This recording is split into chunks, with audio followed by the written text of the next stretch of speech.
know, if I looked up and I saw like devil horns floating in the sky over my head, I'd probably be a little bit freaked out, for sure. It was June 14, 2015. Thomas Banks, a pseudonym, was 12 years old, living with his parents in 29 Palms, California. Their house was out in the desert in a fairly remote area. Banks recalled one evening he had been roused from his sleep by a strange black silhouette standing next to his bed.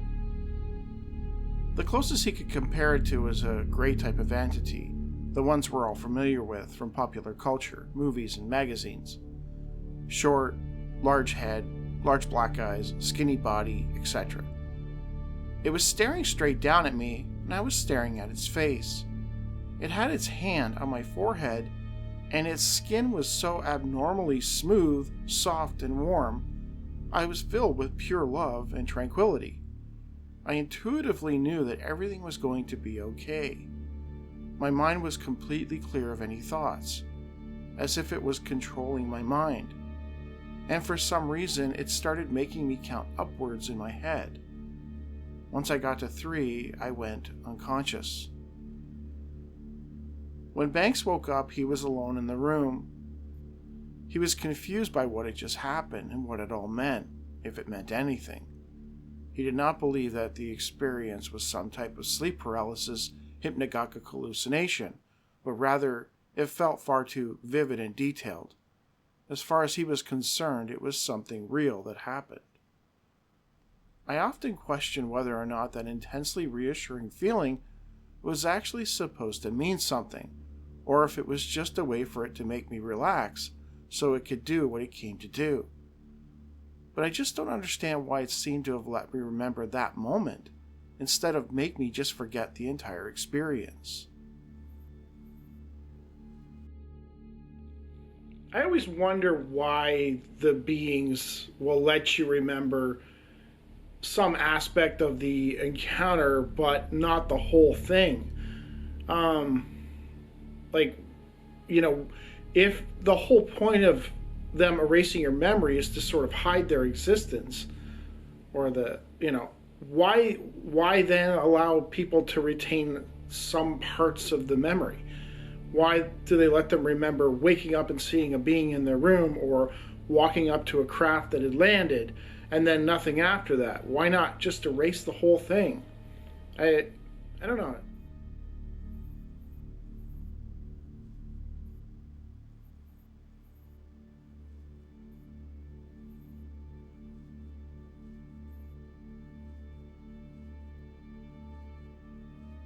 Ian Smart, owner of the Quamby Hotel, located 40 kilometers northeast of Cloncurry in Queensland, had just stepped out when a strange craft appeared overhead, terrifying him to his core.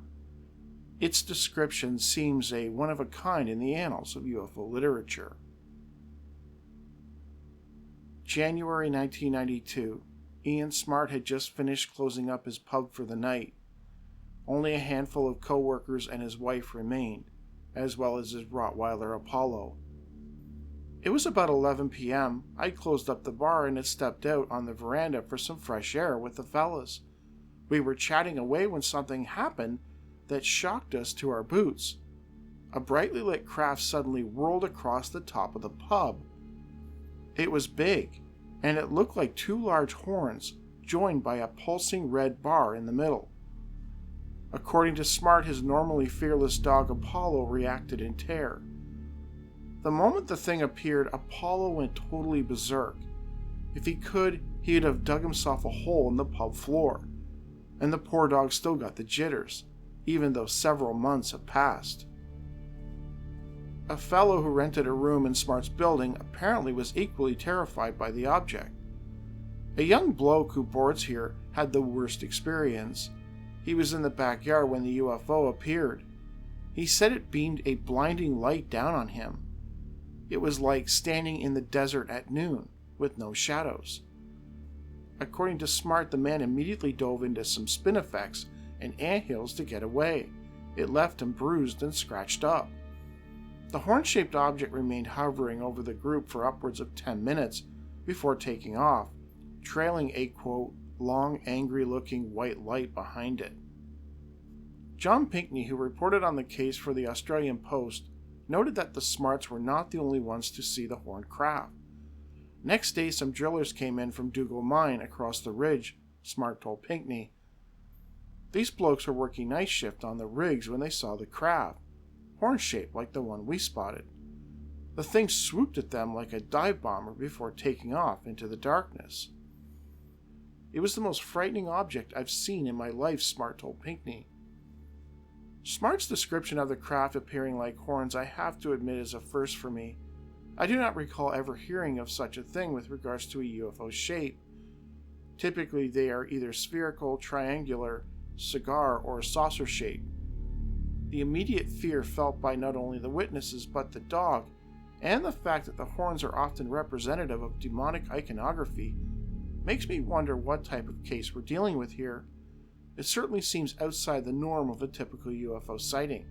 Regardless of how you feel about religion overall, the shape of the object and the circumstances surrounding it does lend itself to the belief by some that spirituality and ufology are somehow intertwined. In the article, it mentioned that some of the locals in the area believe that the reason this object had come down to this pub, there's the reason why what it was attracted to was actually a water tank that was up on a hill behind this this pub. And they said that basically they had seen lights over this water tank in the past, so they assumed that it was somehow connected to this sighting.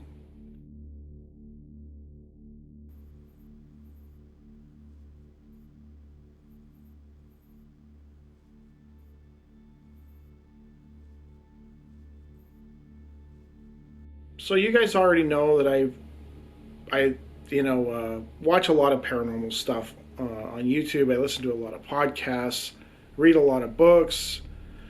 But sometime a year and a half ago or something, I started getting into this one travel vlog channel, and I'm not really someone who watches a lot of those types of channels, but her name was Roaming Reckless. I'm sure some of you guys have heard of her.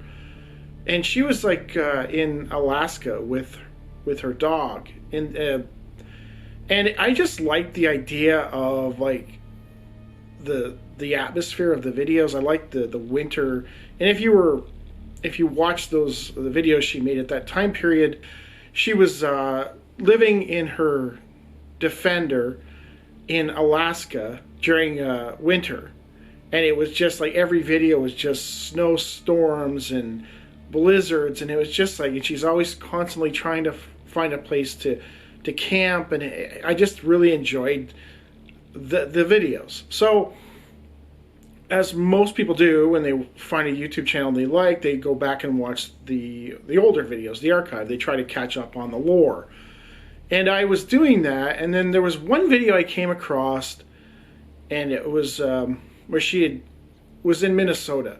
And this was an older video. She was, at the time, she was driving a Subaru, and she ended up stopping in this like remote location in the woods in Minnesota, and she camped out. And as I was watching this video, and I'm like, I'm so tapped into the paranormal stuff, it's always in my mind. And so when I'm watching this video, and I'm like, man, this is hitting all the beats of a paranormal encounter, So when it was over, I contacted Lon Strickler, who runs Phantoms and Monsters blog, and I said, I'm going to probably write an article about this video I just watched, and would you post it? And usually Lon, I've written other articles that Lon's posted, so usually Lon just gets back to me. He's like, send it over, I'll post it either today or I'll post it first thing in the morning tomorrow. So that's usually how we do it. So I wrote it and I sent it over, and he posted it. And anyways, I just wanted to kind of go through the video today or go through it and talk about. Of course, things have changed. The dog that she was, living with at the time, the dog that was with her all the time, Blue, he passed away in March of 2024. So and she also upgraded to a Defender, and she was living in a Subaru when the video was made, the weird video. So anyways, I just wanted to kind of go through, the video and talk about it, and then kind of use it as a springboard to talk about other things that are in my mind, I guess. Maria Barrera, aka Roaming Reckless, is a travel vlog YouTuber. Since around 2014, she and her dog Blue, who has since passed on, have been road tripping across the US, all 50 states and parts of Canada, in a 2007 Subaru. Living out of her car had become a way of life for Maria, who briefly halted the trip in 2020 due to, well, you know why. She was forced to move back home with her parents in Michigan. In 2022, Maria upgraded to a 1997 military Land Rover Defender, and she restarted her tour. She has since amassed more than 260,000 followers on her channel, with most of her videos getting upwards of 100,000 views each. Her channel growth was slow, steady, and organic. Typically, her videos consist of her driving through the day with her dog, and then parking at some remote location, whereupon they camp, hike, make supper, stuff like that. On November 7, 2022, Maria uploaded a video filmed on October 27, 2022 to her channel called Solo Car Camping in Creepy Wilderness, Blue's Birthday, Living in My Subaru. It has over 50,000 views as of this writing, I just checked. From what I can tell from watching her archive of content, Maria has never really shown much interest in the paranormal. She doesn't talk about it very much, which makes what happens in her video even more interesting. Maria herself seems oblivious to what happens, and at no point does she intimate that it might be paranormal in nature. Anyway, after celebrating Blue's birthday with a trip to Petco, Maria drives them to a remote forested area in Minnesota. She does not divulge the exact location for obvious reasons. She proceeds to take her dog for a walk. She is instantly struck by a sense of unease as she takes in her surroundings. It's almost a little creepy out here, which I never feel like that. I'm usually so good in the middle of the woods, Maria says into her camera. I don't know, maybe it's just because all those trees are dead out here. I don't know. Around dusk, she begins to cook her supper using the tailgate as a makeshift counter. Her unease continues to grow, and she finds herself constantly looking over her shoulder. She mentions many times that she feels like she's being watched. It's kind of eerie here, I'm not gonna lie. It's kind of creepy out here, I don't know.